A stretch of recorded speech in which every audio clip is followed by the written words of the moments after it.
everybody! I just got, if you've ever watched Critical Role, you know how after every break, what they try to do is try to make Matt Mercer laugh as they're coming out of the intro. You stir! Oh. We didn't even make 2 minutes. How dare you? No. Hey, I said damn it. Damn it's fine. Damn it's fine. I'm lightheaded. Oh, God. I think it's what fine. If you say it 5 times in a row. And if you need to, you can bleep it. We'll grab more ducks. Anyway, hello, everybody, and welcome to the Crystal City, a Dungeons & Dragons 5th edition actual play podcast. I am your Dungeon Master, Riku.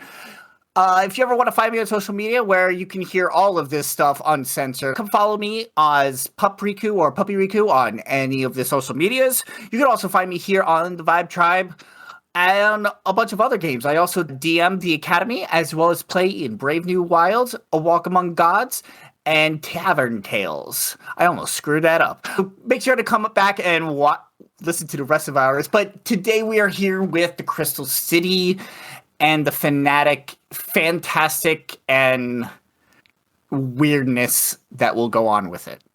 But of course, I can't do this without my players, so let's reintroduce you to our players, starting with Casey this time. Hi, everyone. My name is Casey. I'm playing... Who am I playing? I'm playing here? Dorset. And this, again, is my first season, and glad to be back for my second session. Or something like that, anyway. Thanks. Fantastic. And next up, we have Josh.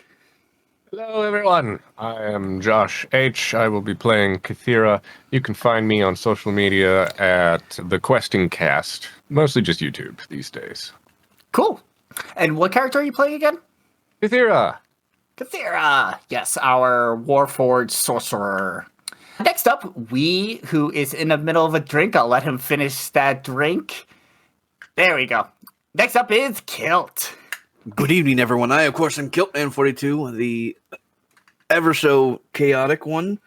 You can find me pretty much everywhere as Kiltman42, and my character is the Dish Pit Acolyte, Sauté. Fantastic. And we might see Sauté in his cooking action very soon. And finally, we have the Mad Lad himself, Mikey. Oh boy.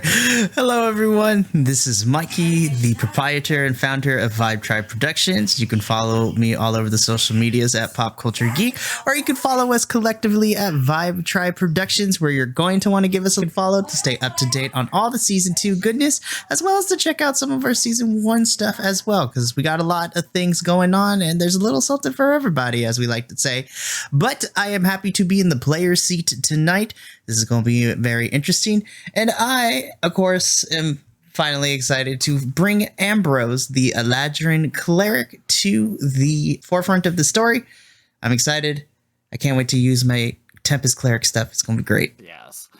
All right. So, last we joined this cast, it was session... Actually, before I get into that, first off, as you can hear, we are down 2 players. Both Chris and Shiro, Dakota, could not make it tonight, unfortunately, due to other happenings in their lives. So we wish them both the best, hope they're doing well, and they'll be back next time here on the Crystal City. But for tonight, we are able to play with these 4 lovely characters and probably have 1 or 2 of you roll for those other 2 characters for certain parts. But we'll get to that when we get to that.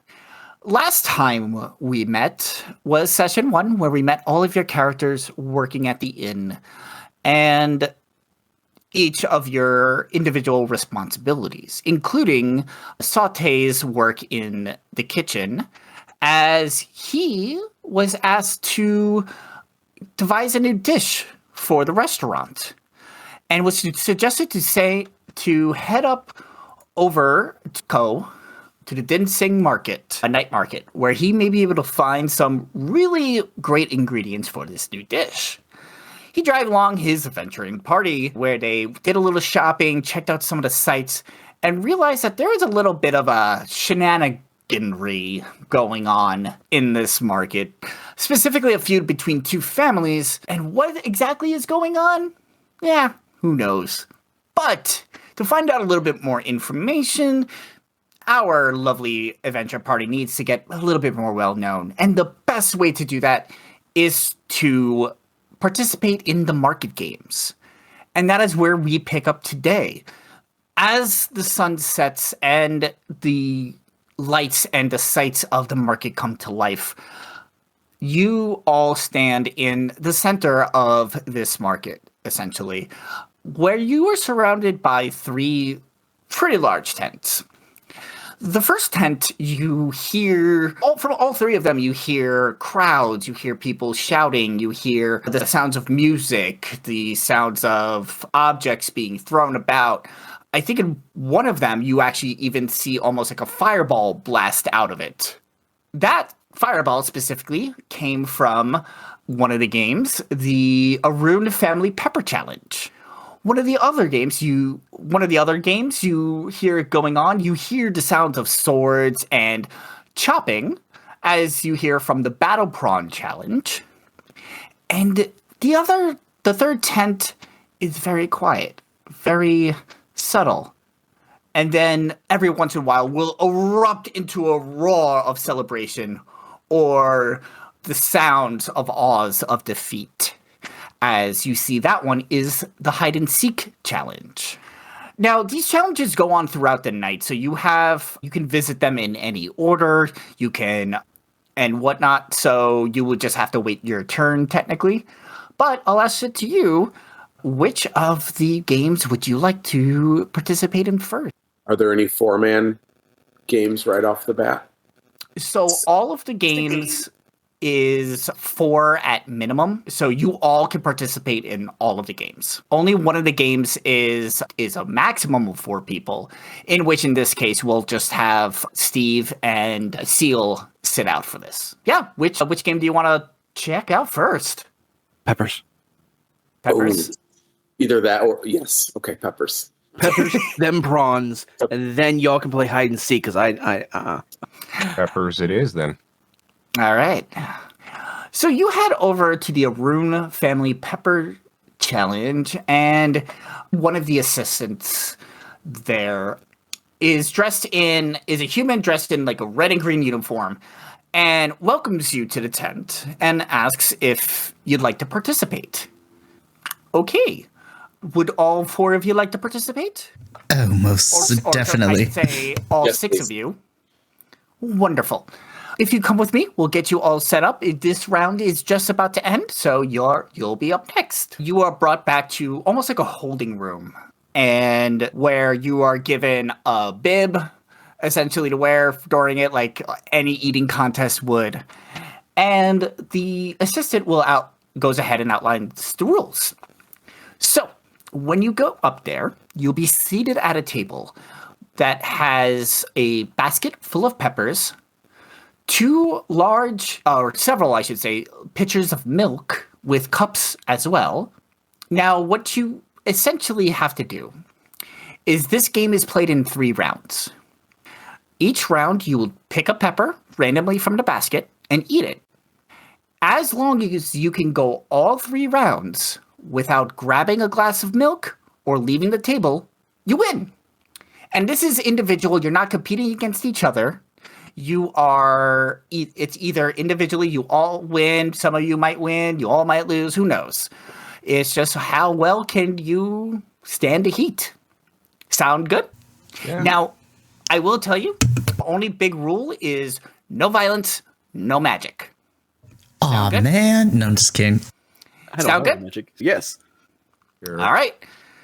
And as he says, all right, you hear the cheers as the last group finishes, and you are brought up on stage where as you are brought on, you hear the crowd applauding you just for participating. They're excited to see this. They're excited to see what happens. And you see the square table with a massive basket of colorful peppers and the pitchers of milk. Welcome, challengers, to the Rune Family Pepper Challenge, shouts a bombastic announcer standing near the table and wearing a red pepper-themed costume. I am your host, the Rune. Is everybody ready to greet the heat? And the entire crowd just goes wild with this. They are excited for this challenge. V goes on to explain the rules again for the audience and make sure that you are all ready to participate. And when he sits there and goes, all right, if everyone is ready, let's begin. Now, I am going to have each of you roll initiative.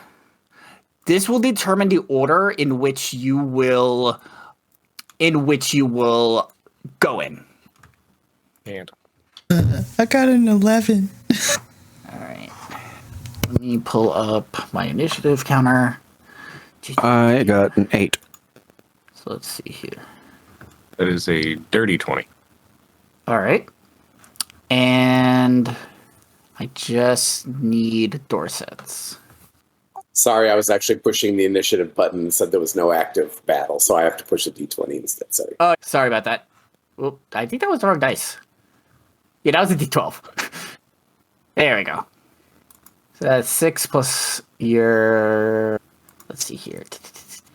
7. Yeah, that's a 7. All right, so the order is going to be Kythera, Ambrose, Sauté, Dorset, and then we'll go Ciel, and then Steve. Sound good? Sounds good. Here's how we're gonna do it in terms of D&D. On each of your turns, you are gonna roll a D10, and that'll determine which pepper you end up eating. Some of these peppers have special properties to them, and I will explain that when it happens.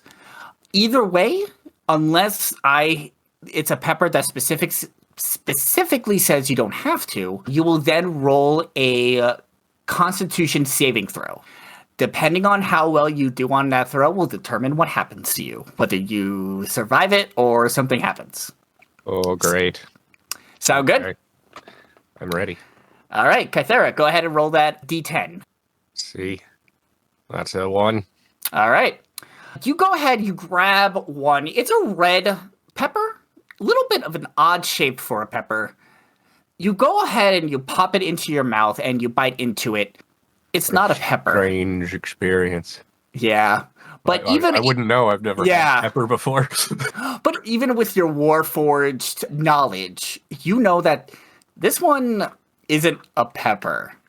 This is just a cherry tomato. You don't need to make a saving throw for this one. So that's one for you. I've bested your challenge. You still got 2 more rounds. We'll see what happens.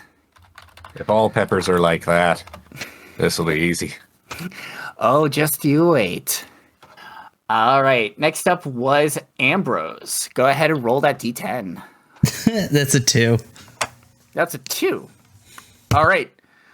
This pepper tastes like your normal, just standard pepper off the shelf. Go ahead and roll me a Constitution saving throw. Okay, this should be fun. 11. 11.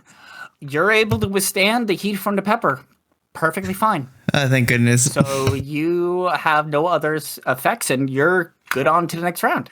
Sauté, your turn. 'Tis my turn. Oh, almost dropped it off the desk. I shall be rolling. It is a 10. It's a 10? All right.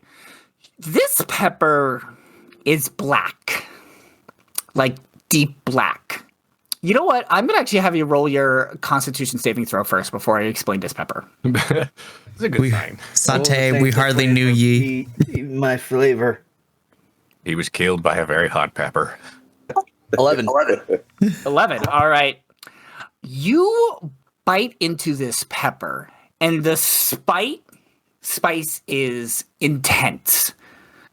You feel, even with your palate, you feel the tears welling up in your eyes with how hot this pepper is and how much it is burning. And as you can look through the tears, for an instant, every other participant's face looks like a skull to you. But you are able to hold back just enough to keep yourself from quitting.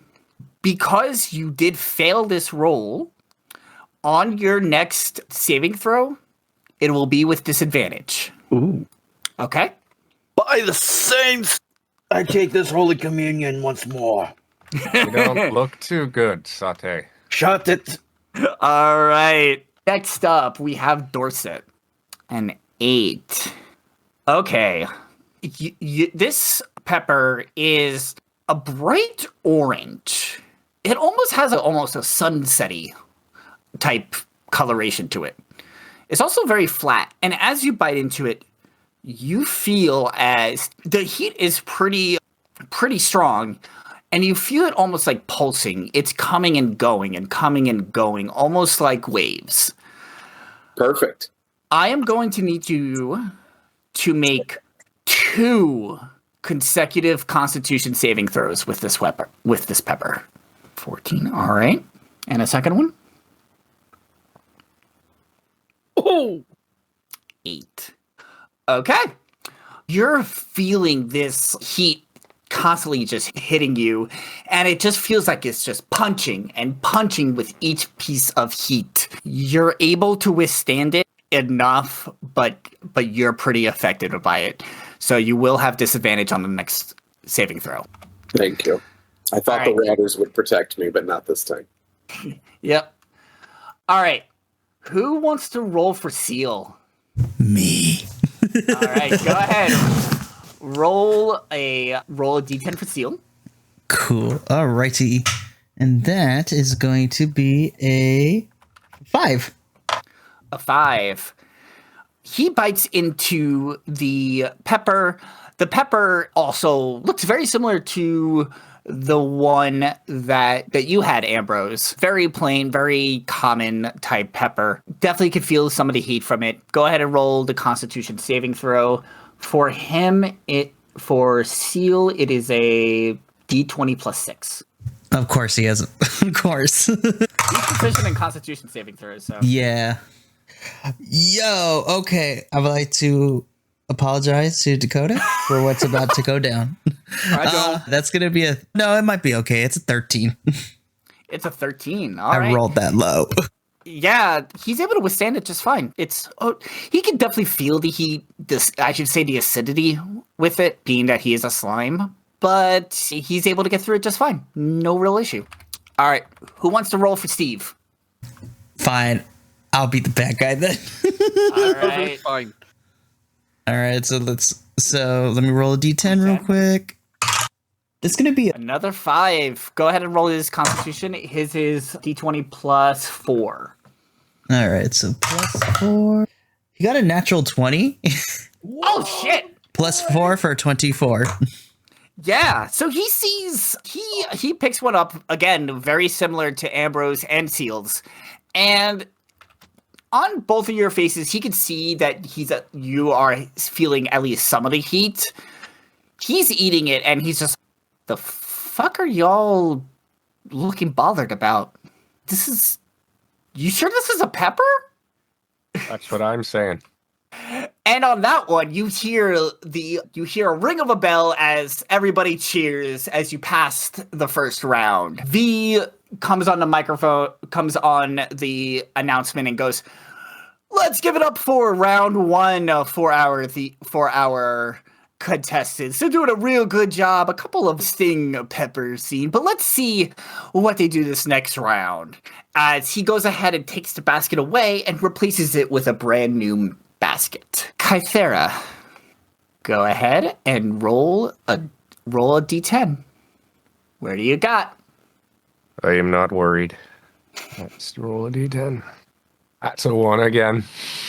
Last time that worked out pretty good. Yeah, you dip in and you happen to have just enough skill to pick out one that looked very similar to the one that you just had. As you bite into it, and even your Warforged senses are able to know it's just a cherry tomato. No, save really from think you. Peppers are overrated. Damn! It is a privilege to be a construct. All right. Ambrose, you're up. Alrighty, let's see what we got this time. That's gonna be a 10. That's going to be a 10. All right, go ahead and roll your Constitution saving throw. That's gonna be a 14. 14. All right, you bite into this deep black pepper, and you don't even get your teeth halfway through it before you start feeling the heat. Your eyes well up in tears. If people would see your face beating red, you look around, and just like before, everyone's face looked like skulls for an instant. But you hold on as long as you can until that heat settles down. So you are able to remain at the table, but you do have disadvantage on your next roll. My mouth is on fire. My mouth is on fire. Sauté, go ahead and roll a d10. 'Tis time for me to take another Holy Communion. I roll a 1. Whack.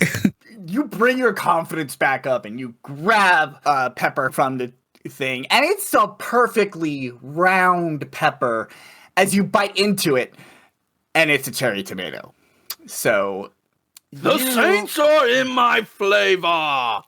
you hear everybody oh when they realize what it was, knowing that you had an entertaining one effect last time. Good job, good roll. All right, Dorset, roll a d10. A 6. I'm on ice cream. Ooh, okay. You bite into this pepper. It's hot, but it's also delicious. This is for some reason, the best tasting pepper you have ever tasted. It is fantastic. Gonna have you roll your Constitution saving throw. However, because of this specific pepper, you don't get your disadvantage anymore. It took away your disadvantage. Oh yeah, with a 19 plus whatever is yours, it's 22. Oh yeah, you're sitting there I'm echoing. Okay.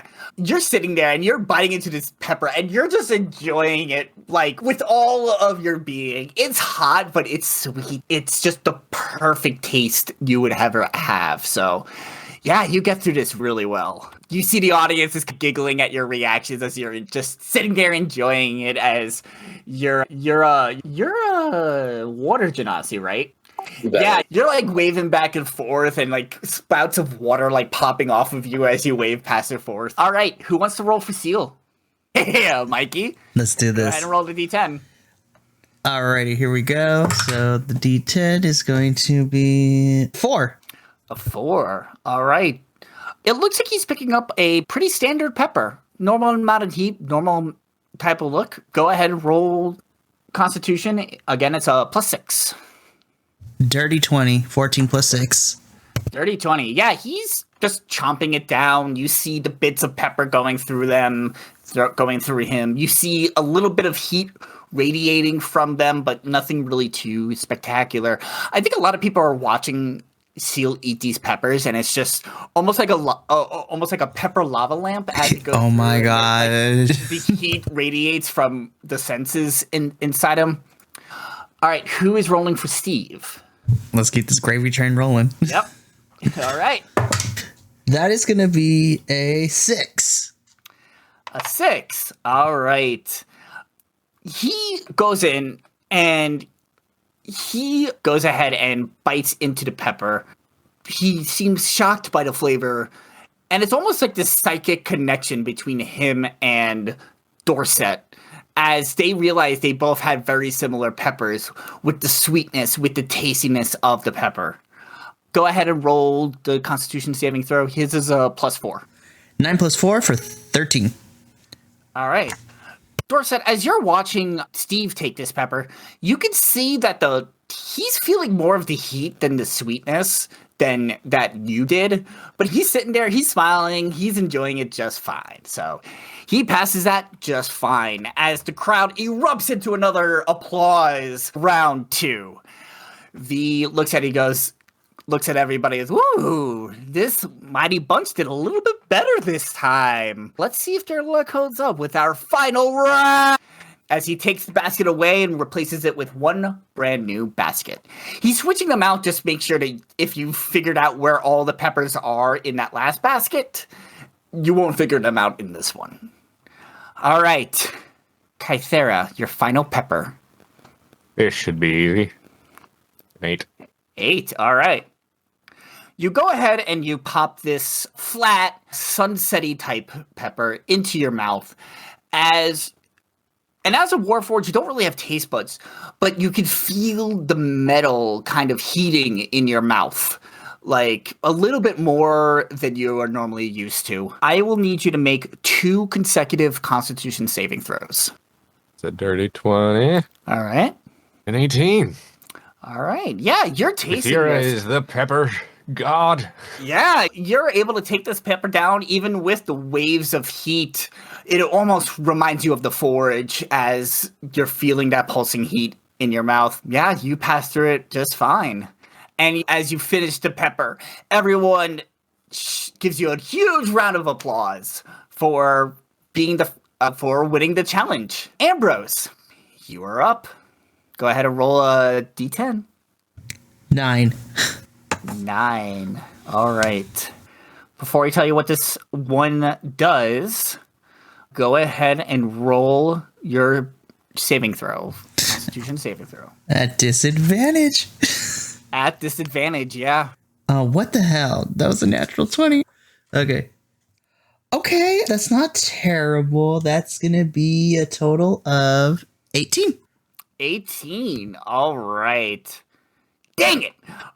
So you take this bright red pepper and you take a bite out of it, and you feel as the heat is starting to just well up more and more in your mouth.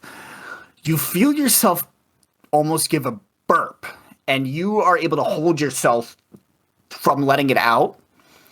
And as you breathe out, everyone can see smoke coming out of your mouth as the heat subsides just fine as you pass that one. Gesundheit. I should say, as you just pass that one. Barely. I'll tell you more about that. Depending on what else happens, I'll tell you more about that pepper later. But everyone applauds Ambrose for winning the challenge and making it through round 3. Sauté! May the science of flavor ever be in my flavor. I rolled a 3. You rolled a 3. All right. You take a pepper out. It's a yellow pepper. You take a bite into it, and this feels pretty familiar to you. Go ahead and roll your Constitution. This one's not at a disadvantage, is it? It is not. No. A 10. A 10 total? 10 total. All right. With your refined palate, this feels like one of the just standard shelf peppers that you are accustomed to using in many recipes and many recipes around the world. This one seems a little bit more top shelf, as the heat's coming through a lot more than some of maybe like regular supermarket peppers might, but your palate's able to take this one perfectly fine as you give a big old smile and everyone cheers. Sauté has passed this challenge. By the saints of flavor, I have finished this pepper. The Holy Communion is complete. I need to go take a shit. Nope, don't get up from the table yet. Okay, fine. All right, Dorset, you're up. 9. 9. Go ahead and roll the Constitution saving throw first. All right. 13. Yes, 16. All right. So you take this pepper, and you too feel the heat as it's welling up inside you, welling up in your head. You try to hold back, and as you let your breath out, a plume of fire comes out of your mouth as a flamethrower. With my watery mouth. Steam. Your head starts boiling. Like literally boiling. So normally I would give you disadvantage on your next throw, but being that this is the last pepper, you still pass! Because you're able to hold yourself down from taking any of that milk or getting up or doing anything. You just put on a huge show for everybody. However, because with this specific pepper, because you did fail this saving throw, but you still were able to survive. But the effect of failing this is that the next person has disadvantage, which means Sorry. Ciel will have disadvantage on his next roll. Oh, lovely. So go ahead, roll Ciel's d10. Figure out what pepper. They got a 1. Listen, man, it's not my fault. The dice said so. Shocked by the fire that's just flumed in his head, his hand kind of hits the basket as pepper kind of flops out of it and rolls over to him, and he just decides to take that one next. As you see, as it crushes and the cherry tomato paste goes through his body. No need to make a save on that. But You're welcome, Dakota. But Ciel did pass the challenge. And last up, we have Steve. All right, Steventon, let's see what happens with you. Oh, Steventon, that is going to be a 4. All right. Go ahead and roll his saving throw. Hey, dirty 20. All right, yeah. This is a green pepper. And a very normal looking pepper. Tastes just like it does on any sandwich. And again, y'all are wimps at some of these. Wow. As if he gets through it like it's nothing. And V gets up and goes, "We have 6 winners!" As everyone cheers for all of you for all 6 of you for passing the challenge. If you can take notes somewhere, you all gain 1 point of renown. Okay, I'll put that in my notes. Yep, just keep track of that. But yeah, you all passed, and we got to see every pepper, which is awesome. Cool. I was worried we weren't going to see all of the peppers, but you did. Yeah, the one was a dud. 2 through 5 are the common pepper, which was a DC 10. 6 and 7 were the sweet heat pepper, which is DC 12, which is the one where if you had disadvantage, you don't anymore. 8 was the burning waves, DC 16. 9 was the flamethrower, DC 18. And 10 was the skull face pepper, DC 20. In order to lose this challenge, you would have had to fail your roll by 10 or more. So yeah, you all survived. Well done. All right.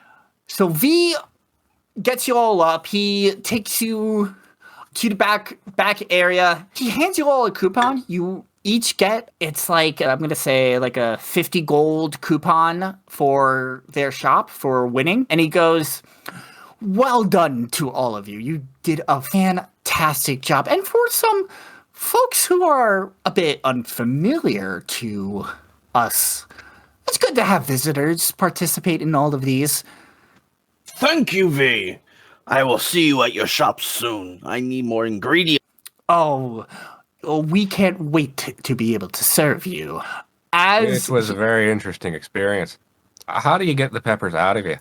Oh, I guess organic, folks, it just comes out naturally. I don't know how it works with your kind. Huh. And Kythera just looks worried. Don't worry, I promise we'll look at your chest cavity later. All right. As you are hanging out and talking with V, all of a sudden you hear a sort of ruckus going on back in the main part of the market. And over by Tienmo's shop, you just see persimmons just being pelted and raining on their shop, seemingly coming from nowhere. They're unharmed. They're a bit battered and covered in persimmons juice, and it's pretty much everywhere, but yeah. That kind of just happened. It would be persimmons. Sorry. It would be presumptuous. That's the word, presumptuous of us to not give chase and find out. Yes. So for clarification, you said we saw this or we're just hearing about it?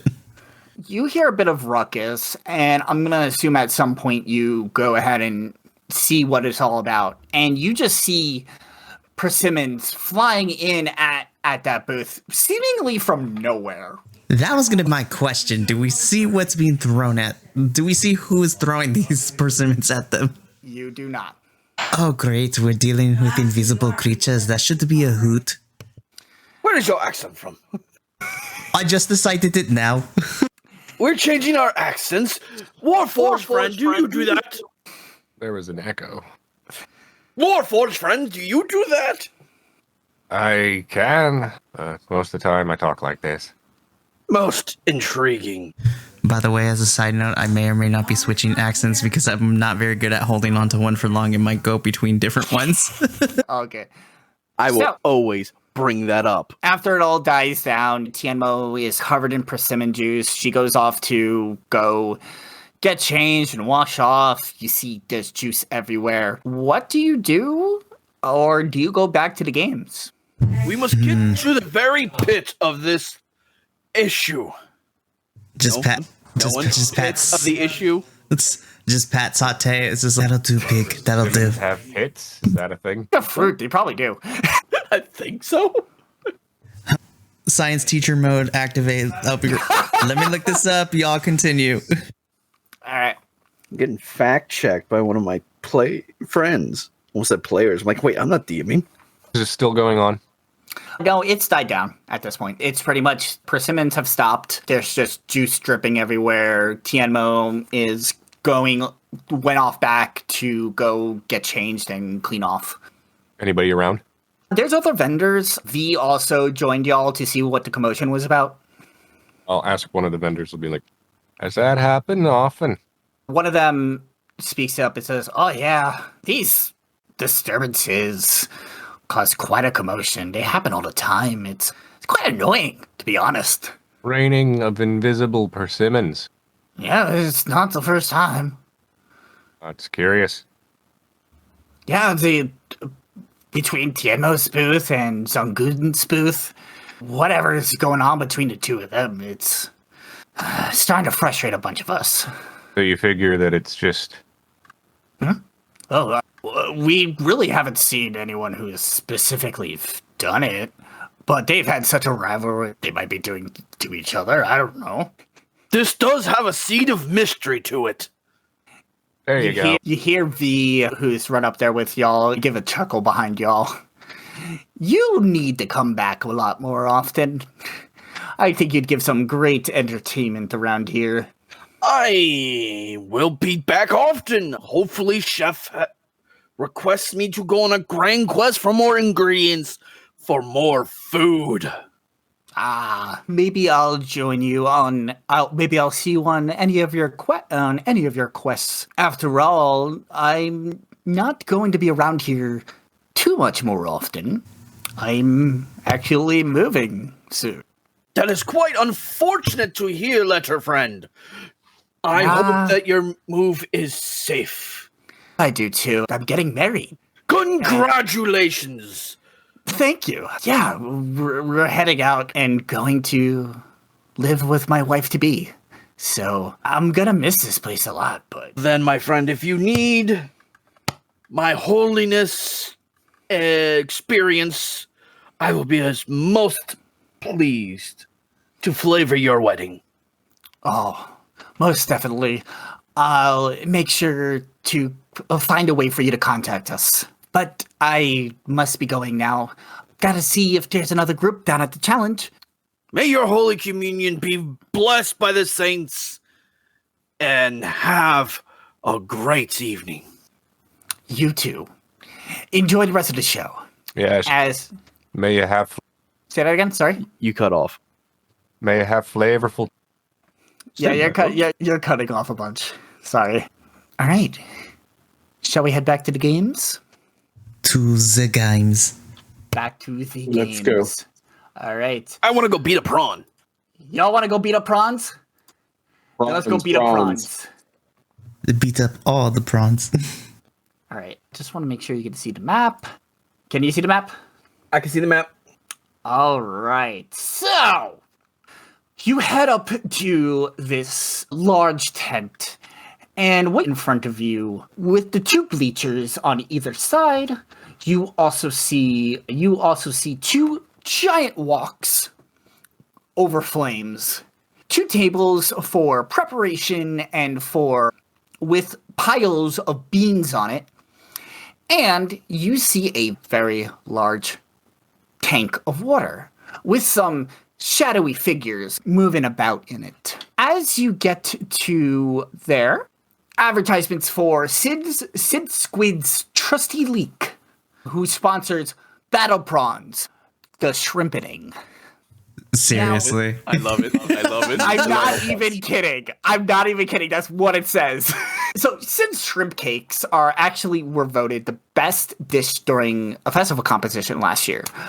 So, this challenge tests your inventiveness and versatility as you prepare giant versions of this signature dish. Sid is in the center of the area, and he is a bit of a larger man wearing a yellow chef outfit, and goes, "Who wants to participate in our next cook-off for our famous shrimp cakes?" I do, chef. Yes, we got one volunteer. Who else would like to join us? It couldn't hurt. Let's see what happens. Fantastic. Anyone else? I'll take a dive. All right. We got 3. Do we have one more? No. Crafted a No. dimension where no one could hear me. You're on a delay. Oh, no. Oh, yeah. That's fine. I'm just going to put them on there. And actually, the 4 of you can discuss where on this grid, 2 at each table, you'd want to go. Okay, so Oh, good. I wanted to hang out with Dorset, dude. You could choose who pairs off with who. Yeah. I just put you down on the board. Anything now? I'm down for that. You're Yes, still... we got Yeah, we can hear you, You're but still you're on a lag. You're like a delay. Yeah. Like, we see you talking before we hear you. Oh, okay.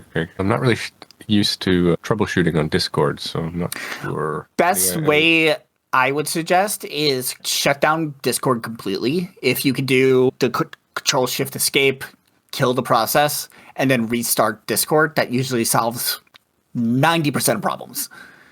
The standard IT solution of turning it off and turning it on again. Turning it completely off, because sometimes you just exit Discord, it's still running. Editor's point.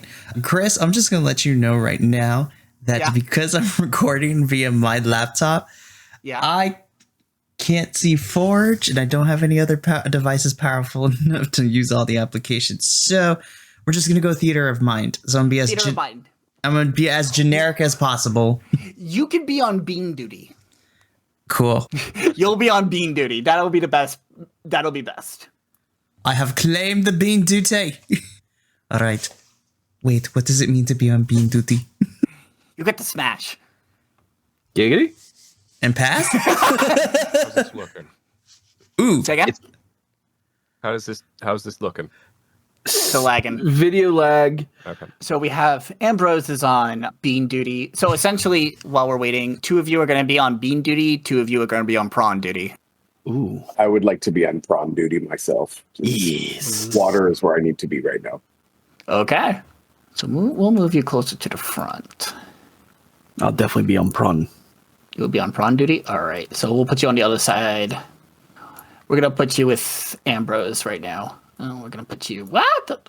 Moving you to where your starting position. Oh. And we'll put... Simmer down. I have almighty power. All right. So as you all head on down to get ready for the challenge, you are all put into a yellow chef apron to show you that you are one of the contestants.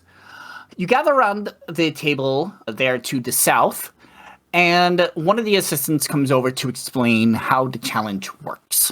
It essentially says, your challenge is to basically prepare the ingredients for us.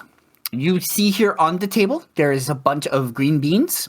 What you need to do is essentially cut and smash these green beans, And once they are ready to go, one of the sous chefs will grab them and place them in the wok. You also need to kill one of those prawns as he points to the tank. Once you slay one of them, our sous chef will drag them out. Complete both tasks, and we'll see if you beat the time. Because this is a timed event, and we do have a record currently, so we'll see. We'll reveal the record. You seem like fun folks. We'll reveal the record after the challenge is over to hold you all into suspense. Just to let you know, so each pile, just so you all know, each pile of beans is just a small object on the table. You all get cooking knives, which are essentially you could treat as daggers in terms of damage and usefulness. And yeah, do you have any other questions? Are we allowed to use magic? Magic, let me see here. I am going to say that yes, magic is allowed, but beware the magic you use, because it may make depending on the type of magic you use, it may make one of the ingredients unusable. Okay. All right. Any other questions from the group? No? All right. I'll go let Sid know we're ready to start. As he walks off, goes over to Sid, pats him on the shoulder, tells him they're ready to go. And Sid goes, all right. It looks like our team of outsiders is ready for the challenge. Again, all you need to do, prepare one bundle of beans and slay one of the prawns. And we get to eat well tonight. Here we go. Everybody join me. And you hear the crowd shouting with him. 3, 2, 1, start! All right, I need you all to roll initiative. 14. 14. 12. 4. 14. 16. 12. I'm sorry, 17. Whoop, this one. I did not mean to do that. Ignore that. Ignore that. We have a 4. And we have a 17. All right, let me just do something here real quick. Get these guys in there too. And roll their initiative just so that they're in the list. They're not going to do anything. Essentially, they're not going to do anything unless you do something to them. So we'll just skip their turns until it's time. We shall begin. And we shall begin. Let me just adjust this real quick for camera's sake. Come on. Yeah, there we go. Come on. All right. Dorset, what would you like to do? I'd like to walk over and climb up that ladder that is nearest to me. All right. Do I place my pawn there? Is that what I do? I think it's 30 feet. Yep. You could go ahead and move yourself there. So that's 10, 5, 15, 20. Yep. That's a full 30 feet. So if you want to just move your guy over there, you should be able to. Thing that collides with at least one wall. Blah. All right. All right. Bring it down to the corner. Or you could use your arrow keys to move them too. Yep, and now move them up. There you go. All right, that's your movement. What would you like to do, if anything? Do I know anything about these things? They are large. They are just super large shrimp, essentially. Swimming around in the tank. At your vantage point, hitting them might be a little... Obviously, from outside the water, hitting them might be a little bit difficult, but not impossible. I actually think I want to hold them. I just want to hold that position there, and I'm looking right now. Okay. I don't have anything. I'm still trying to figure out. Okay. Go ahead Yeah. and figure it out. Yeah. They're just swimming around this fish tank, really not doing much. All right. Sauté, it is your move. So I'm going to move myself to the top corner of the tank. Sounds good. Should be able to. Yeah, I just There we did. go. And that's all I can do because I can't get up the ladder. All right. Kythera, What would you like to do? So you said there's 2 steps. We have to cut beans and also kill. Yes. Do we have to roll to cut? Do we have to do anything to cut the beans? Yeah, you're essentially attacking the beans with the dagger. Okay, I'll do that since other people are over there. Okay, go ahead and roll the attack for a dagger. Yeah. 18. All right, roll the damage. 4. 4 damage. All right. You start going at this thing, and you have done 4 damage to the beans that are in front of you. Give you a moment. Are they ready? Are they dead? Nope, they're not ready yet. They still need a little bit more chopping. Okay. Ambrose. Cool. Since I am also on bean dute, I guess I will chop it. Go for it. Attack with the daggers. Cool. Okay, let's see if this hits first of all. Oh yeah, see if you. Oh, what the heck, die? That's gonna be a 7. You go and you are going to. I don't know if it's the angle you're coming in at or your eyes are still watered up from the pepper challenge, but the beans seem to be sliding around as you're trying to cut them. You're not able to actually really get a handle on the beans. Oh, these beans are a little wily. This should be very interesting.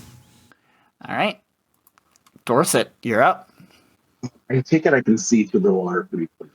From up there, you could see them. Okay, I do have a spell prepared already. All right. That I know already, and it is use Ice Knife.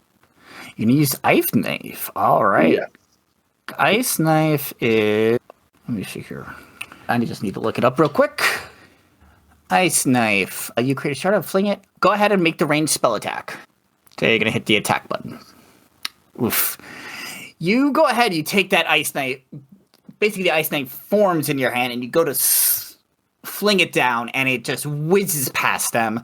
It's like they didn't even notice, and they just continue to fly around. Oh, yeah. They still need to roll dexterity saving throws, because they still might take damage. Let's see here. Number 1 fails miserably. And number 2, 12. What is your save DC? Let me see. DC 12. All right. So this one back here is able to swim out of the blast just in time. However, the one near you from the explosion is hit by some of the shards. Go ahead and roll 2d6 cold damage. On this system, do I just roll manually? Is that what I do? Yeah, just do /R and then 2d6. That should work.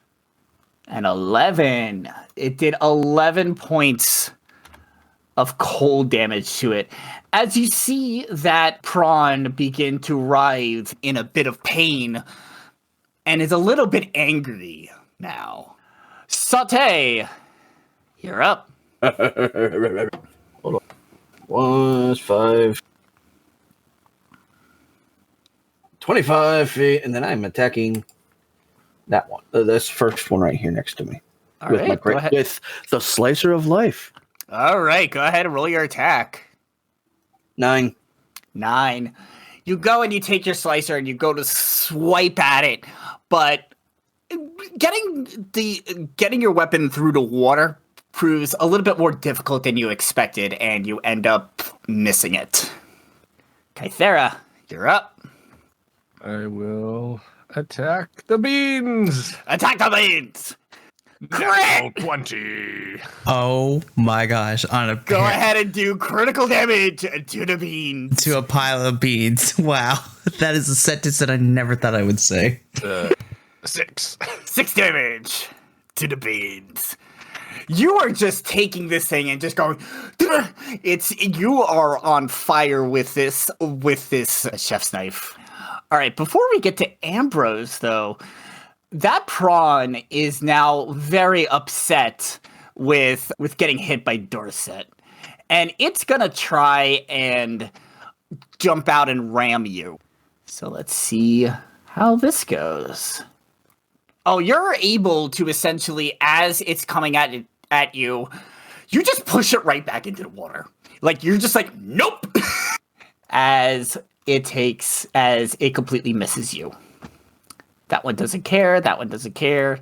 Ambrose, you're up. Cool. So, Ambrose getting a little frustrated because can't get the beads that they're not working for him. He's gonna try again once with the dagger, because if this doesn't work out, he's gonna have an ulterior method next time. Go for it. Cool. So let's roll to hit this thing. Oh, you can frick right off. That's a 6. Those beans are just going everywhere, but on the table. You're just trying to chop away, and full-size beans are just flying everywhere.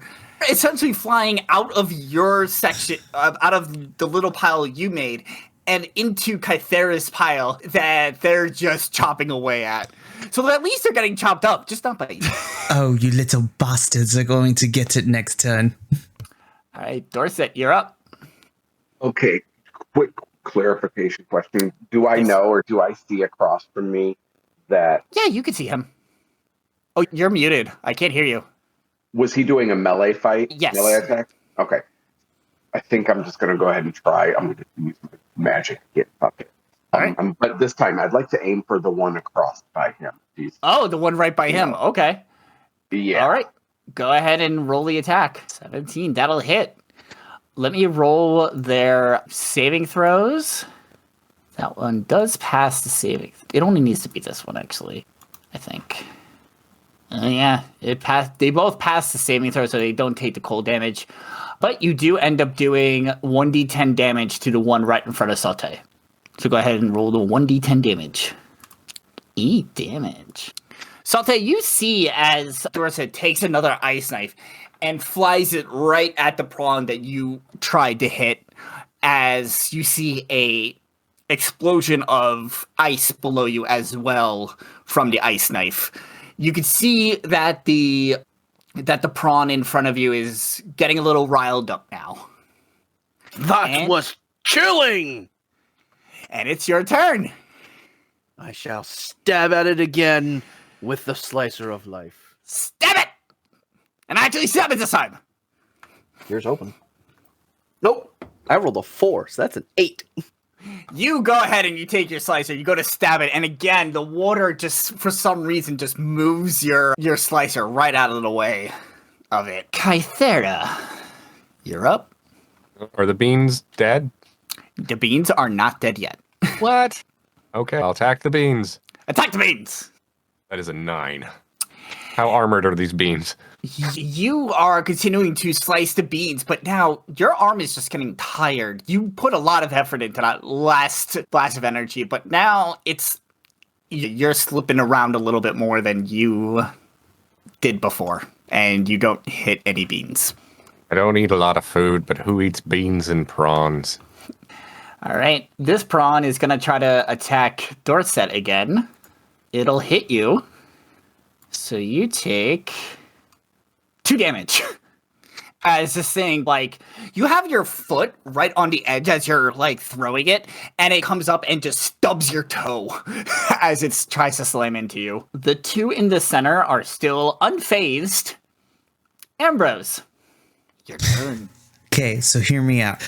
So as a clarification, we have the cookie dice in front of me. Did anywhere in the rules say that we could not use our own weaponry if necessary? You are given... No, you can use your own tools if necessary. Excellent. You can use whatever means necessary. They just give you the daggers as a... Okay, good. So Ambrose looks at these little pile of beans. I know you little bastards are making fun of me. So From a distance, you just hear, Ambrose! Your accent's slipping again, brother! I know, shut up. Okay! So Ambrose is just going to put on this evil grin, and he's slowly going to take up his warhammers. Now you little bastards are dead. And I'm going to try to hit this thing with the warhammer. Go for it! It's like, if you can't chop it, we're going to smash them. By the way, that's what you're fighting. I'm fighting beats. It's great. We have fun here. Wow. Okay, so that's what... wow. Forget you, game. That's going to be a hit? 19 to hit. Go ahead and roll your damage. I never thought that I would be saying if my weapon hits a bean. A pile of beans. Yeah, now let's see if you kill the beans. Forget these beans, bro.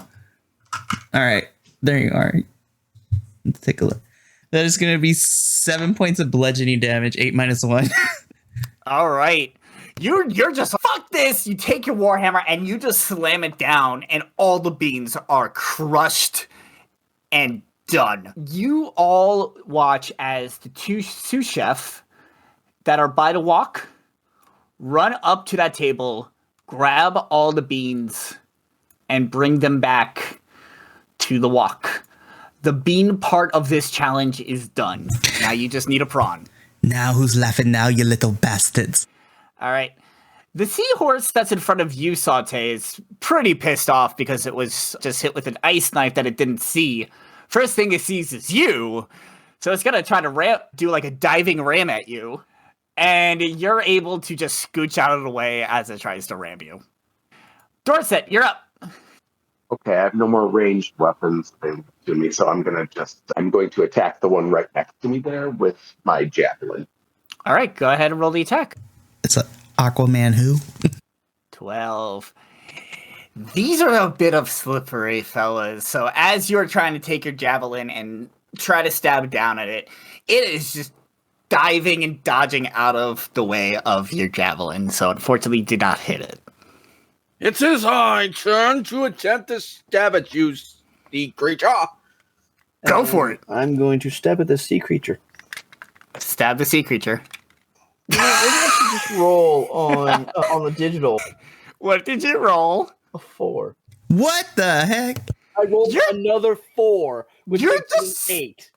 You are just slapping at the water. Like, this prod is just... They see just this knife coming at them, just slapping at the water, and they're just both confused and scared. But unharmed by you. Kythera. The beans are dead. You don't have to do any more beans. Oh, they died? Yep. Oh, did we all share one pile of beans? Yeah, you only need to do one pile. Okay. Do we only have to kill one prawn as a group? Yes. Oh, okay. Which prawn has been... not the one that Dish has been dealing with? No, the one closer to Dorset is weaker. Yeah, you could get right up to there. Technically, right? Yeah. 15, 20, just about. Oh, whoa. Hey, you can get, like, right near it. They'll have some additional cover to hit it. Because these are 10-foot high tanks, by the way. I think you're muted. Sorry. I'm going to try and shock and grasp it. Okay, go ahead and roll the attack on that. It's a natural 1, baby! Yes. This is going to be fun. Go to bring your hands into the water, and just because of where you're at, you bring your hands down thinking you're going right into water, and they just clang against the side of the tank. Yeah, you don't hit any of them. This one is going to try to ram Dorset again. See what it does. Ooh, it just hits you. It just hits you. So it's gonna do 6 points of bludgeoning damage. As this one, like, hops out of the water and basically slaps you with its tail. Come on. There we go. All right. Middle two are still unbothered. Ambrose, you're up. Trying to think. So I have enough movement to get to the stairs at least where Dorset and Kythera are. And you said this tank is 10 feet high. I would say going to that first set of stairs will get you 3 feet high. About 3 feet. 3.5 feet. So DM, just a hypothetical. Yep. From where, if I get on that stair, is there any possibility that I could potentially stick my hand in the water, so to speak, from where I'm at, or do I need to get higher? How tall are you? Ooh, that is a great question. Let me look. I actually wrote this down. Hold it. Okay. Oh, it's in my notebook. Ambrose is a good 6'2". Yeah, you'll be able to stick your hand in. It'll be a bit of a reach, though. Cool. So hypothetically, I could stick my hand in and cast a spell, right? Yes, you can. Okay, It's also a clear tank, so you can see through it. Okay. Now we're gonna go with the sticking the hand in because it's gonna be funnier. Okay. All right, let me look at this map real quick. Smash the glass. I could, but actually, we'll see if this happens. So, Ambrose is gonna stick his hand here, and I hope you prawns are ready for a surprise. It's going to be quite shocking. And I'm going to stick my hand. I'm going to cast Thunder Wave in this tank. Oh, fuck! All right. Smash the glass. You might actually. All right, so Thunder Wave. So I need all the prawns within a 15-foot cube of where he's casting the spell inside the tank to make me a Constitution saving throw. So you're moving up to here, right? That is correcto. All right, so 15-foot cube. 5, 10, 15. So that's the cube you're hitting. So you're hitting 2 of them, and they need to make a what save? They need to make me a Constitution saving throw, please. Constitution saving throw. All right, let's see how this goes. Constitution. Oh, shit. Failure. And what's your spell save DC? My spell save currently is a 12. All right, the one up more passes, the one closer to y'all. Cool. That's all we need. So here's what happens on Thunder Wave. So the one that failed is going to take 2d8 thunder damage, and then it's going to be pushed 10 feet away from us. And then the one that succeeded is going to get half damage and isn't pushed.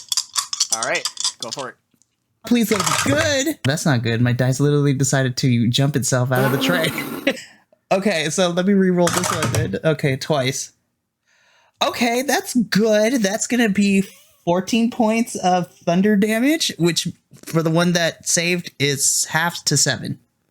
All right, you see the one that saves kind of start writhing in pain and start jumping around.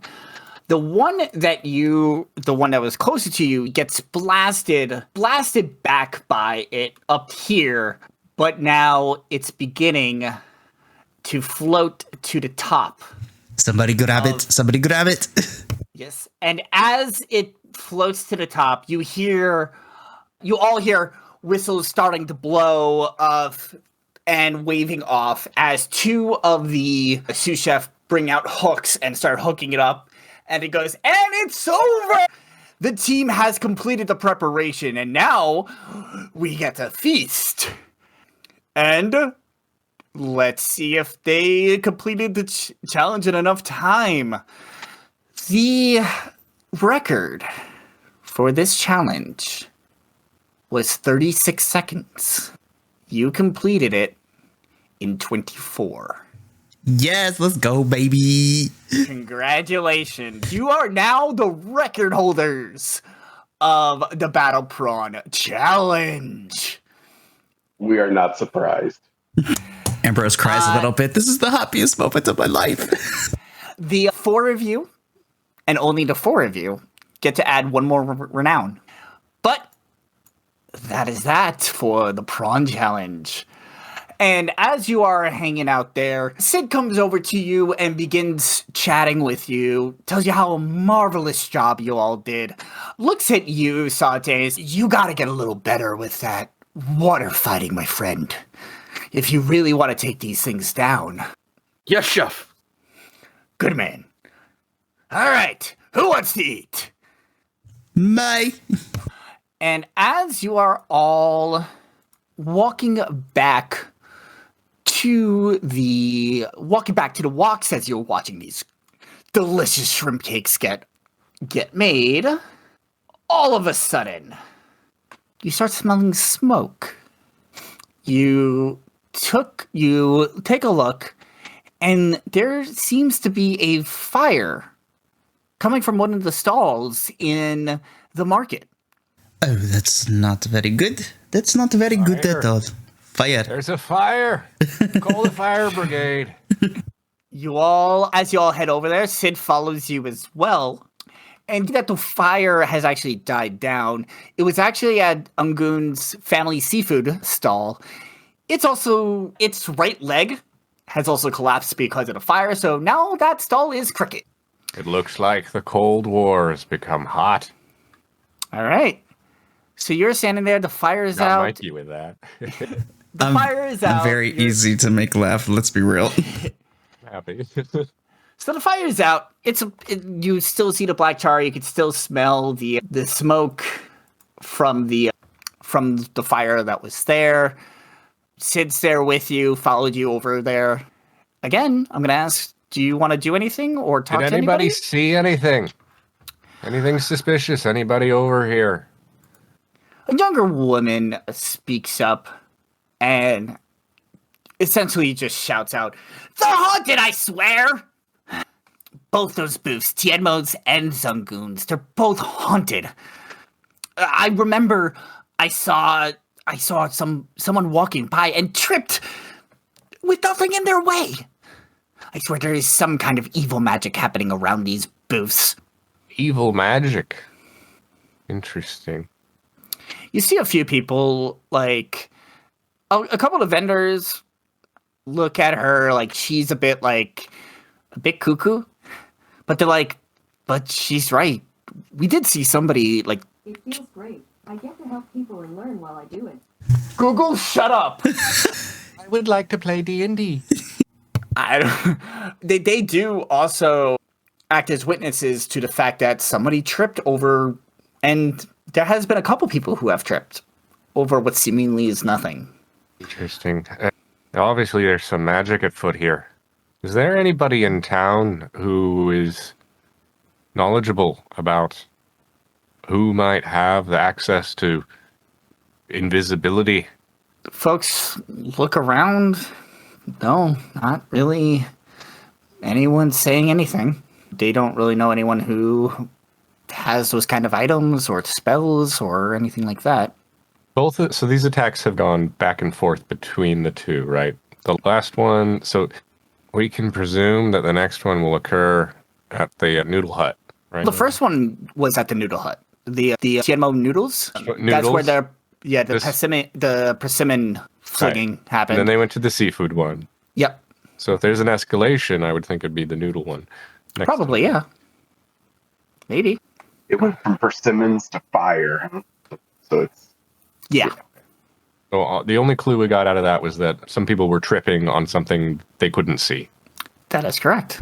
And how big is the Noodle Hut? Is it a 20-foot cube? Yeah, it's small.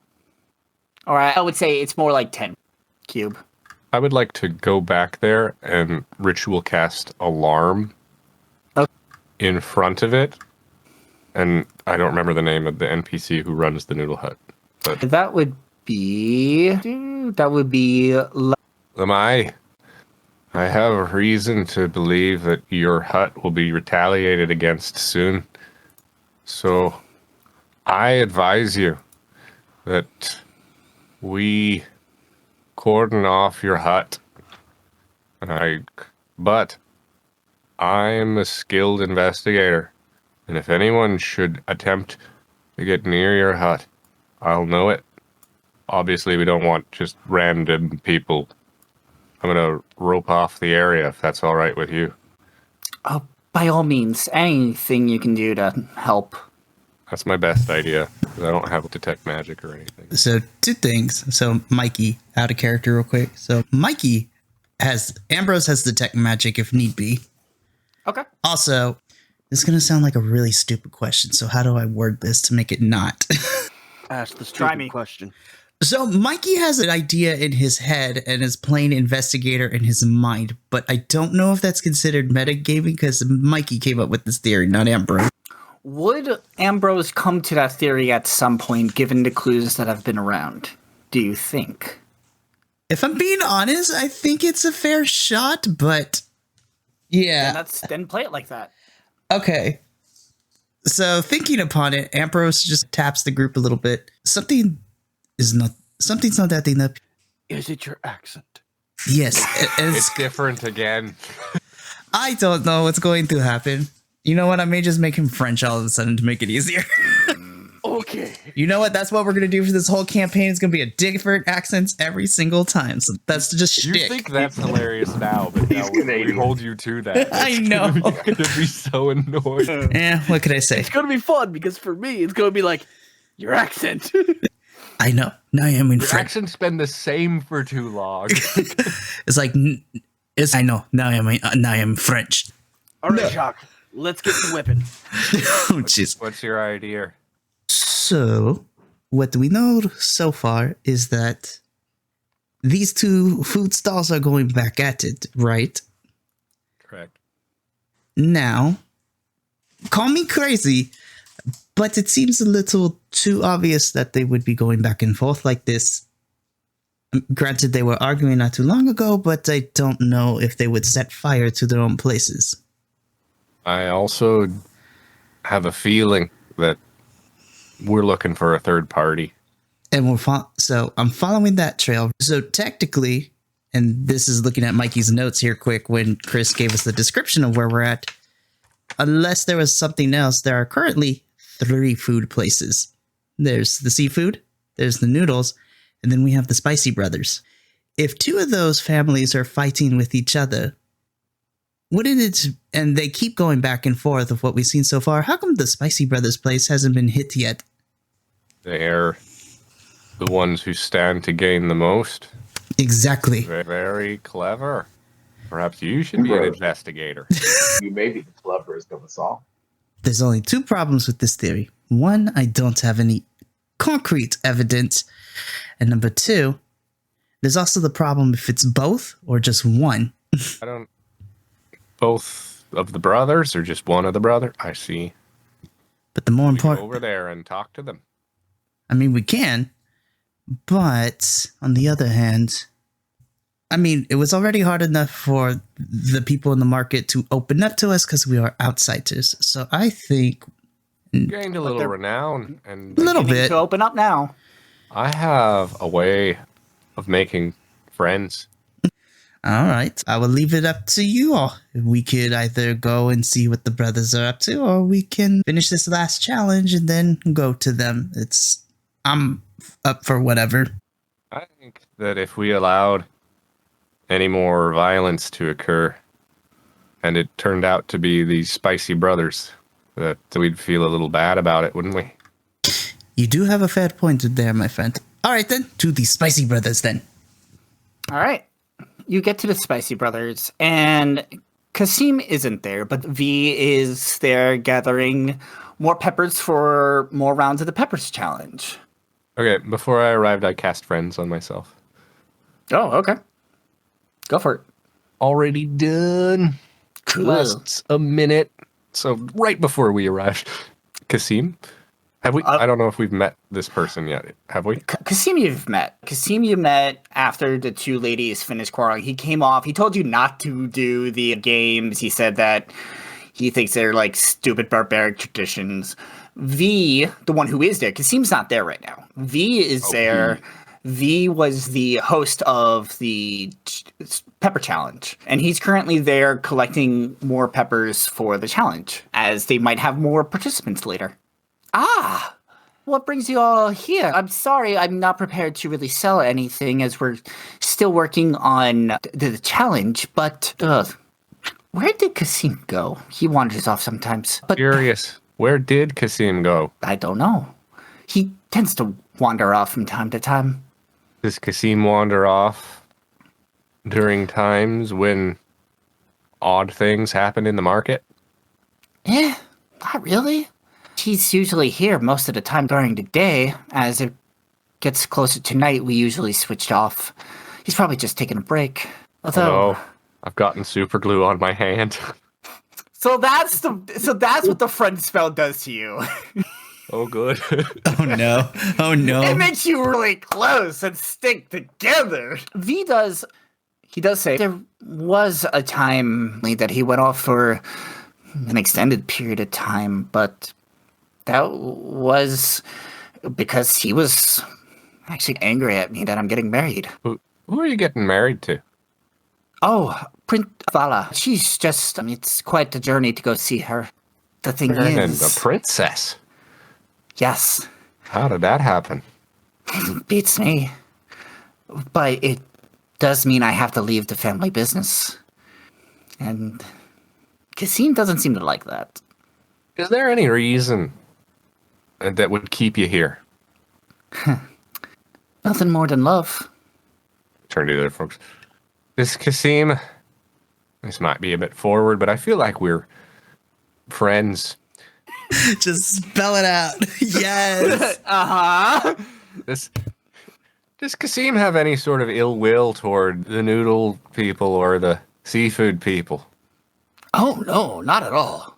We all are very friendly. This is a big family, and sometimes family fights. Do you see more business when they're feuding? No, pretty much the same as always. Yeah. Can I roll insight? Go for it. Ooh, that was good. 22. Wait, he's not hiding anything from you. Yeah, I didn't think so. All right. And we know V was at the Pepper Challenge like that whole time, so pretty much has an alibi for the persimmon incident. Yeah. Okay. All right. I'm out of ideas, so you guys want to go? What was it? We can do Hide and this. seek challenge. And hopefully, maybe we can find Kasim along the way. Yeah. All right, over to hide and seek. That is how it would Kasim.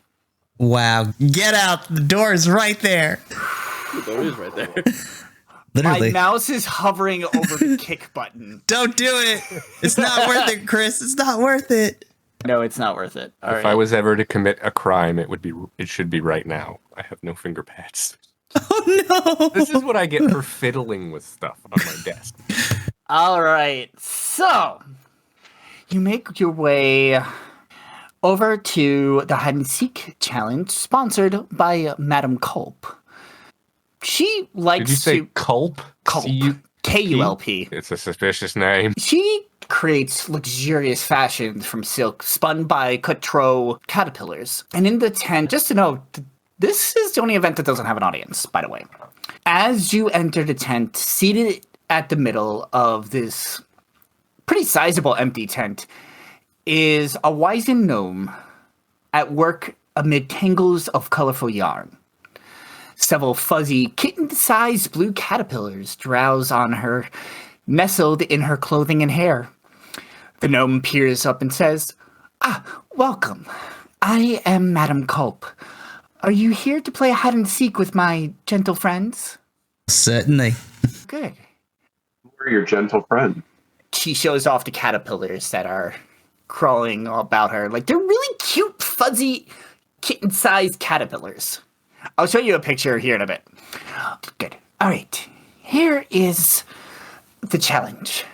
First, she goes and pulls open a trap door. And she goes, you will crawl down this ladder into the rooms below. Your challenge is simple.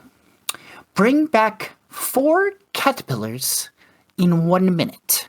As many as you want can participate, and you can use magic as long as the caterpillars are not harmed. I repeat, do not harm the caterpillars, or this is over. Sound good? All right. Whenever you are ready, head on downstairs. All right. I'm assuming y'all are headed downstairs. Nothing ever good comes from downstairs. I want to stay up here. Oh, you don't want to participate? All right. So it's just the 3 of them. Cool. This is a hide and seek game. Yeah, wait. Never mind. I go with. Okay. I just double checked my perception. I'm like, okay, it's a +3, and I got night vision. I'm gonna say I'll let you know, but perception is a good thing to have right now. So, you head on down to the ladder. Essentially, descends into a dimly lit room, smelling of dust and sweet spices. Musty furniture and crates are strewn about the space, and there is a door that leads north.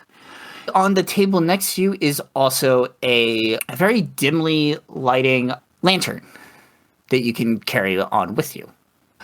All right. Are you all ready to play? Yes. Do it. All right. Ready, set, go. And I would like you all to roll initiative. Not again. I'm having you all roll initiative one more time because this is actually gonna. Nice. I also rolled a 1. No.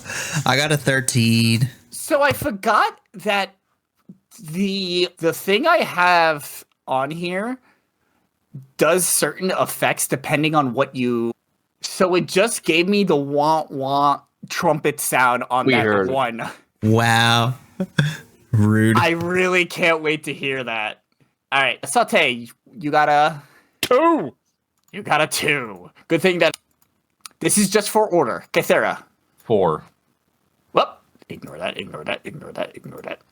I don't want to ignore that. 4. Ambrose. I got a 13.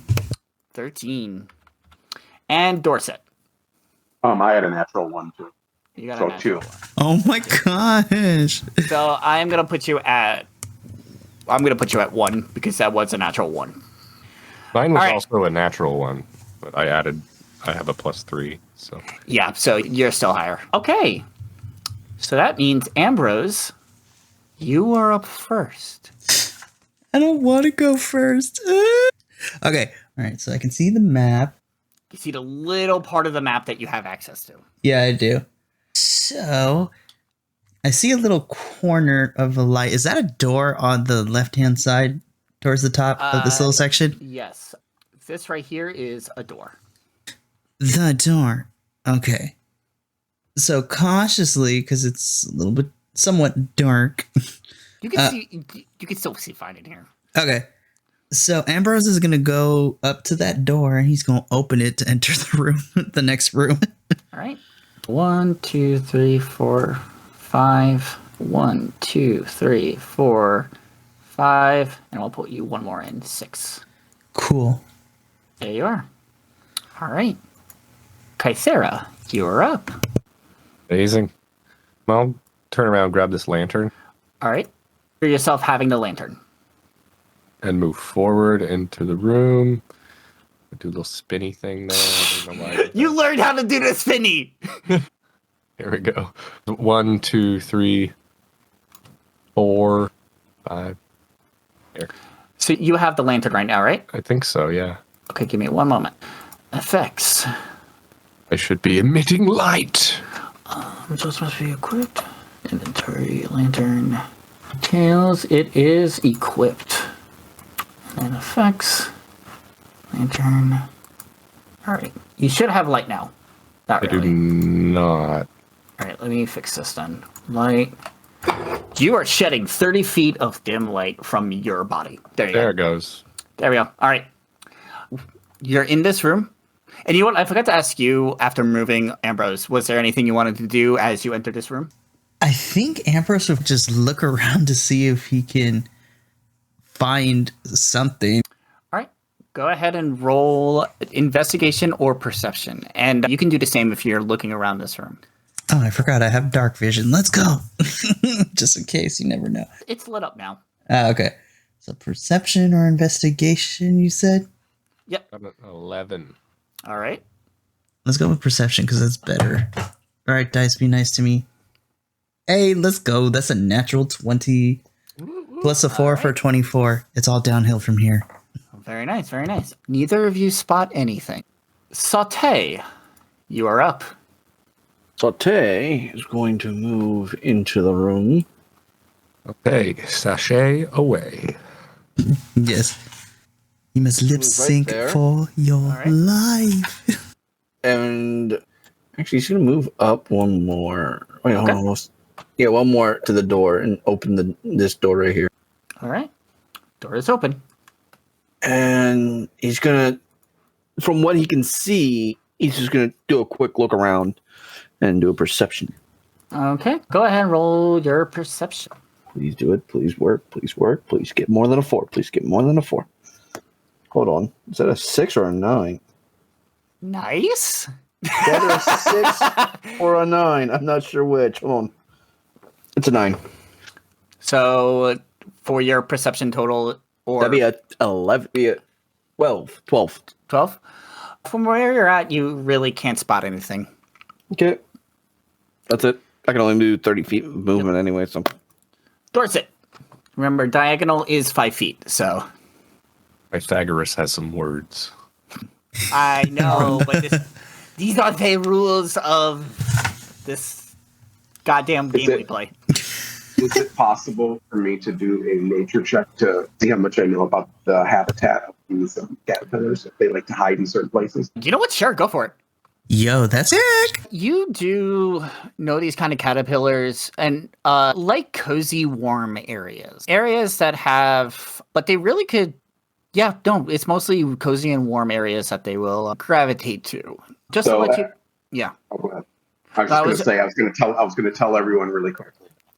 Bit of news. Yeah. Look for moist or warm, cozy areas, please. And just to let you know, whenever anyone does an investigation or a perception check in a room, it's considered scouting the entire room. So you don't have, it's not like they're not going to be in a specific part of the room. It's just going to be in that room. Okay. Is there anything else you wanted to do, Dorset? I think that's actually all you could do. Yep. Yeah, no. Ambrose, you're up. All right, so let's see what we got here. You have a door to your north and a door to your east. Cool. I'm gonna go to the door to the. You know what? Let's go to the door to the north. All right. So you're going to go 1, 2. Are you going to go inside? Oh yes. 3, 4, 5. And I guess you're in the middle of the room at this point. Cool. So we're gonna take a look around. I was like, all right, you little buggers, where are you? Go ahead and roll either investigation or perception. Cool. Let's do perception once again. Yeah, definitely roll perception because you hear Sauté in the background. Your accent slipping. I know. I am now. I will now be French. Oui. All right. So that is going to be okay. That wasn't too terrible. That's going to be a 14 total. All right. You're looking around the room and you spot one of the caterpillars in this room hanging out on the couch. I do everything in my power not to startle it. All right. Since you found it, you can choose if you want to try to nab it, or how you even decide to try to nab it, or if you want to wait for somebody else to try it. You know what? Ambrose is an Eladrin after all, so he feels like he knows a little something about animals. Maybe not that much. What are you going to try to do? So Ambrose is going to do that thing that most people do when they're introducing a dog to a new person and just like calmly talk to it and put out its hands to try to like not scare it.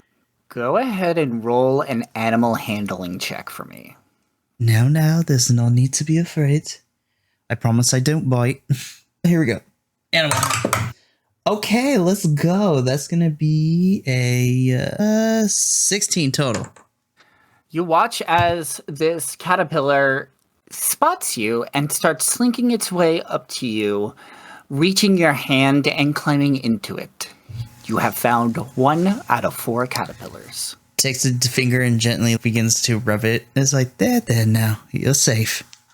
It is adorable. All right. So, you got one of them. Kythera, you're up. All right, I'm going to go to the other door All right.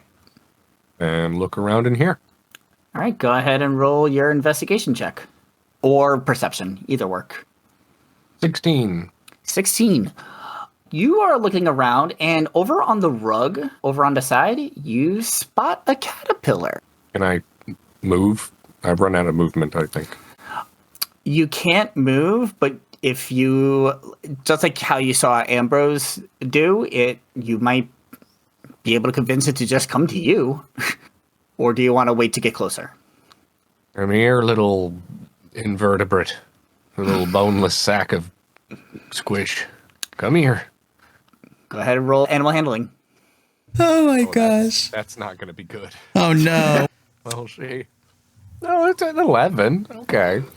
You see it's a little bit apprehensive at first, but you see it started to come over to you a little bit slower than how it went to Ambrose. But eventually, it makes its way to you and into your hand. You have found 2 caterpillars. I've got one. All right. Sauté! From the other room, Ambrose is, I'm so proud of you, Kythera. Sauté, you are up. Sauté. Sorry, I was remarking at the... there's a thing, the little caterpillar thing. Have you taken care of it? We found 2. Okay, then I'm going to...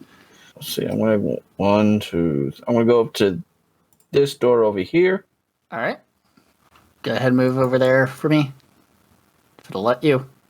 There we go. Where's my door? Oh, there's my door. There you go. That was 1, 2, just 15. Take 2 more steps in. All right. Boom. And now we're going to roll a perception. Go for it. Roll that perception. See, 11 plus 3, that is 14. All right. You spot a caterpillar right on top of this barrel. Oh, crikey. I don't know why I'm talking like this now. What happened is like Aussie, Aussie, Aussie, oi, oi. Anyway, brain decided, it's like, crikey, it's a caterpillar. Dang it, I don't Brian. know why. It's just my brains are there. I see the little bug. I shall attempt to pick it up.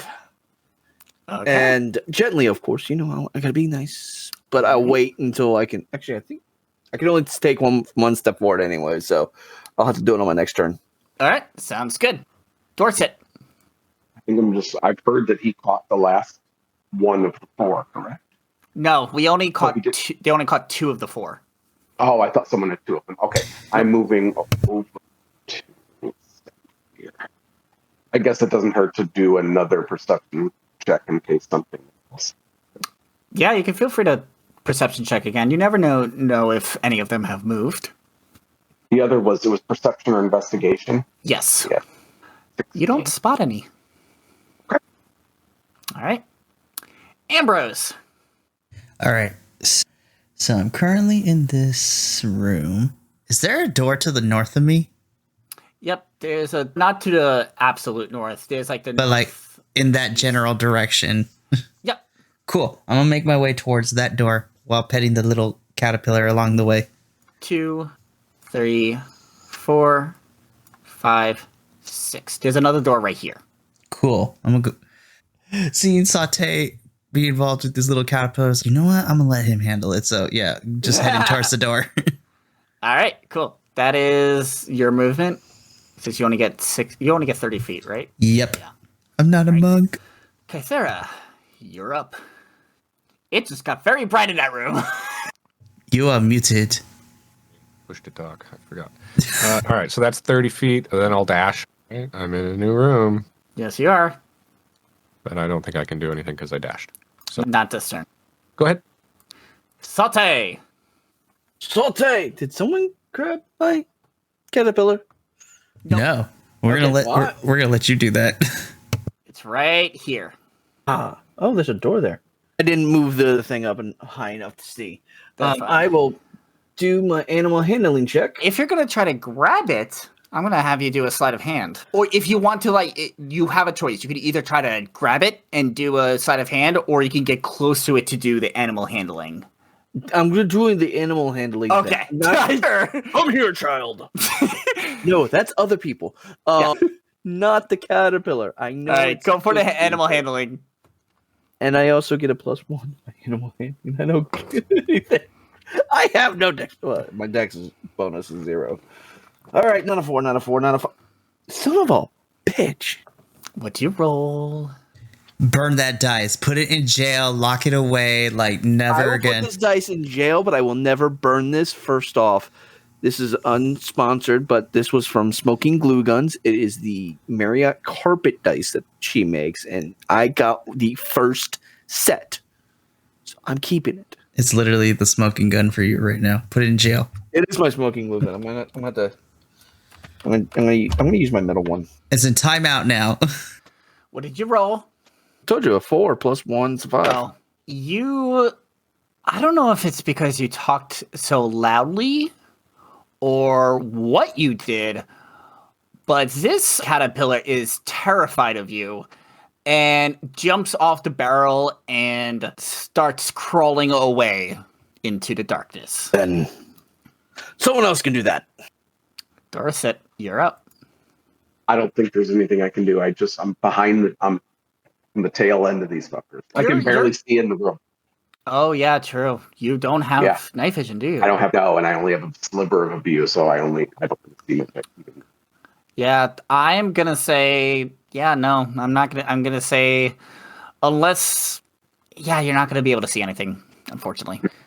If you want to You could take the dash action and move further and move another 30 feet if you want. Oh, Yeah. I'm not aware of that. Okay. Yes, I'm Yep. going. All right. So you can move another 30 feet. You just can't do anything else after that. Remember, there are walls, so you have to actually go through the door. Now you can see. All right. Ambrose, it's on you. Cool. So I'm still in the room where Sauté, and it turns around and it's like, hey, did you get the... And doesn't see Sauté with the caterpillar. Damn it, man. Is the caterpillar still in this room, or did it run away somewhere else? What can I tell you? You could check and see if it's still in this room. I'll give you a free check. Okay, cool. Let's use perception to see if I have any inkling of where this could have went. Okay. That's going to be an 18 total, 14 plus 4. It's still in the room. It's currently standing right on the wood over here. Okay, cool. It's not completely scared of you, Sauté. It's just curious and apprehensive. What's the master at work? So, still carrying the little caterpillar that Ambrose grabbed earlier. He goes over to this other caterpillar and says, "See, I'm your friend," and holds up the little caterpillar that's in his hand. "I promise I won't hurt you." Does the same thing, and with his free hand is looking for the other caterpillar, like hoping to get the other caterpillar to come on over and chill. Animal handling. Here we go. Please don't fail me now. Don't fail me now. We're trying to have a good time. We can't get copyrighted. 12 plus 2 for 14. It definitely likes you more than a Sauté, and it crawls into your hand. You like me. You really like me. Number 3 has What's been that about nabbed. copyright? There is one more left. Kythera. All right, I want to look in this room. Go ahead and do your perception or investigation. 6. You do not spot any in this room. All right. Then I'm going to walk to the door. All right. Just kind of look in there. All right. But then I'm going to back out. I think I still have one movement, just so I can light this room. Okay. Sauté. Sauté shall walk into the next room. Go walking. And then he will go, let's pretend I see things, or hope I see things. Kythera is there with the lantern, so you can definitely see. I have dark vision up to 60 Yep. feet, so it doesn't matter if he's there or not. That is true. I was referring to my perception roll. I was going to say, if you rolled low again, I'm mad at your dice. I rolled an 8, actually, and it would be a 11. 11. You do not spot any caterpillars either. Okay, then I will... Let's see, that was 10 feet, 5, 10, 15, 20. I will move, actually, here, and that'll be it. All right. Dorset. You are muted. Do you hear me now? Yeah, I can hear you. Okay, I'm going to do a perception roll. All right. Go ahead and make your roll. You do not see anything in this room. Ambrose. All right, so let's take a look. So with 2 caterpillars in hand, let's go through the door. All right. 1, 2. 3. Do you want to go all the way up to 4 or to the last room? Yeah, let's go to the last room. 4, 5, 6. You're in the room. Party. Look around. Be like, I got 2 of your friends. Let's have a party. Go ahead and roll your perception or investigation. All right, here we go. Crikey. That's going to be an 11. You do not spot anything in this room. Fine. Kythera. Yeah, okay. I feel like there's more to this room that I can't see. Oh, not much more. I'll continue focusing my search in this room because there's 2 people in the other. Okay. Go ahead. Oh, that was almost a 20. 17. You do not spot any caterpillars in this room. I don't think there are any in here. I'm pretty sure I would have seen it by now. Sauté. All right, so Sauté is going to join his friends in this next room. All right. Okay, cool. It wouldn't let me go one step over, so I had to, Yeah, be there. because walls. Because I wanted to be, I wanted to be there. Yeah. No, you're there. There we go. And that was only like 15 feet. So yes, I'm also going to I'm going to perceptify this room as best as orcally possible, because I am a half-orc. Go for it.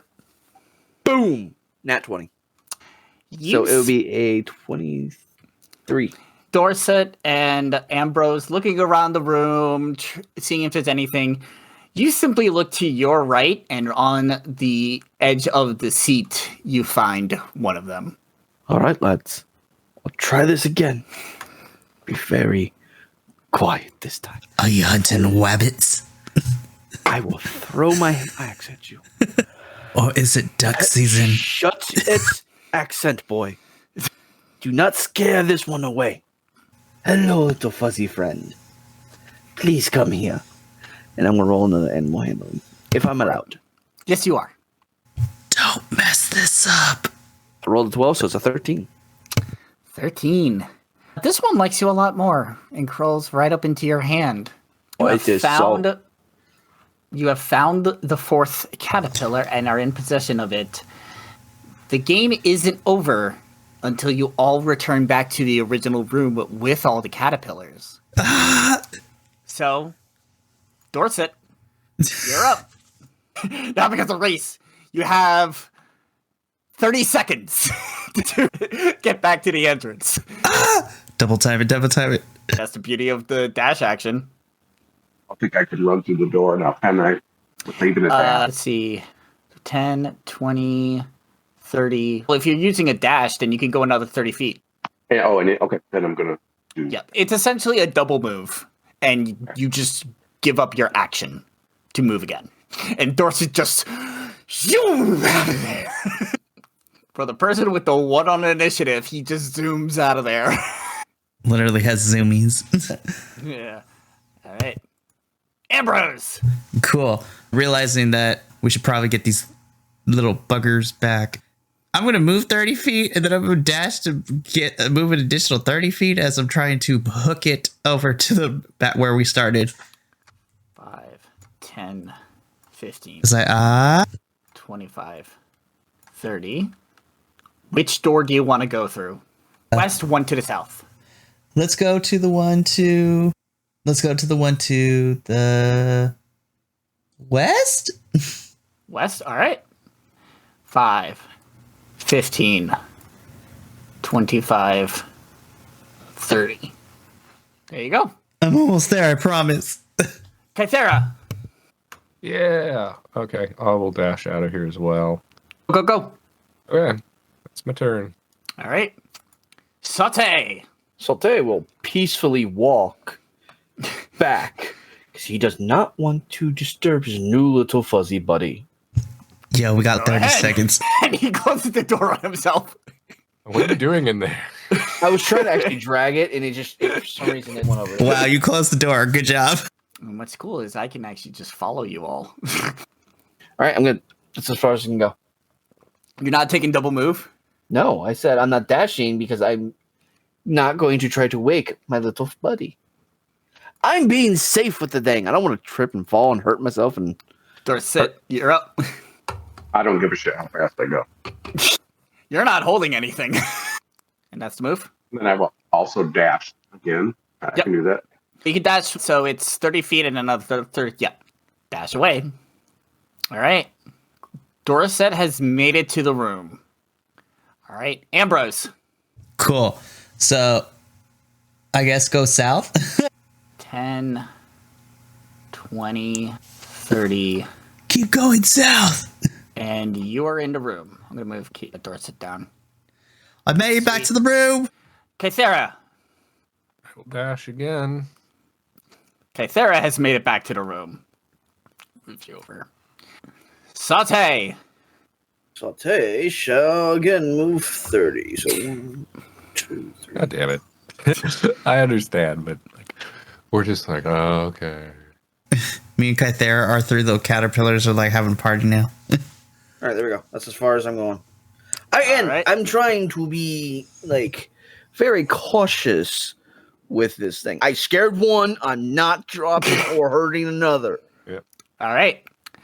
Dorset's at the finish line. Ambrose is at the finish line. Kythera is at the finish line. Sauté, you have 12 seconds to get to the entrance. Sauté, get your ass over here. Actually, sorry, 12 seconds. Sorry. 3 rounds. You're on round 8 of 10. I have, one more round and I have to actually be in there? Yes. That's 1 round. And... With seconds to spare. Then the poison enters. No, not again. As you enter back into the room, you hear Madam Cope from above to start clapping. Well done. Come on up. And as you walk up there, you hand over the caterpillars and tells you, thank you for finding my friends. They could be a little bit troublesome, but they mean no harm. They're a lot of fun to be around. But congratulations, you have all completed this challenge. And you all gain 1 more renown. So you all should be at 3 renown now. Okay. Now, when you say everyone, just the 4 of us, or does that include our 2 others? Just the 4 of you. Okay. The other 2 are only at 2 renown. I thought it was just 1 renown. Yes, actually, no, you're right. They're Okay. at 1 renown. I was like, did I write my notes wrong? You all... Madam Culp decides, oh, hey, I want to show you my wares for a little bit. You all seem like wonderful people. So she starts leading you back to her stall. Now, she's an older woman, so she tends to misplace where she's going at times. And you do end up walking past Zungun Family Seafood again. Still with the broken leg and stuff. But someone who's walking by spots that one of the walks in their stand isn't theirs. In fact, the wok that's in there actually belongs to Tienmo Noodles. I smell a rat. Not my rat. He's recently washed. But yeah, you are now over at Goon, and even Madame Cope, that is very strange. I've never seen them with that wok before. And are there any people in there? No. So, DM, we're currently traveling with Madame Culp, Yep. correct? Yes, Madame Cope. You know what? Fuck it. Let's see if this works. So, as we're walking in, we're witnessing this scene. Ambrose turns to Madame Culp. Madame Culp, I was wondering. I mean, granted, the 4 of us just got here and we kind of been thrusted upon into the situation, trying to figure things out. Do you know any juicy rumors that might help us out with all this? Oh. A madam of your stature might be well in regard to some information for as long as you've been here. Oh, thank you. There is a little something I know. Apparently, Kasim actually has some manner of a strange pet. I've seen him, what looked like he was feeding oranges to a monkey-like creature, but my eyes aren't so good. So, Madame Culp, if we may... Ignore that. Ambrose pulls out one of the little persimmons things that we picked up from when we first got here. Would it have looked anything like this? Yes, that looks very much like it. Where were you when you saw this? Oh, here and there, or around. I've seen him a couple times doing it just around the area, like sneaking it into his coat or something, in various places around the marketplace. Seems like we need to find... Indeed. Seems we need to have a little question for Kasim. All right. It is at this point where I'm going to say we call it for the night. Yes. And, yes. And we will pick up the rest of the investigation next time with the rest of the team. You can feel free to let the rest of the team know what you found, what you've heard. Remember, you have plenty of people you can still talk to in town and continue this investigation with. In addition, you all level up to level 2. Hell yes! Let's go, baby! Also, So, to make sure go to let ahead and- Dakota and Sutphin know that too. Yep, I will. I'll post it in the bulletin board after this.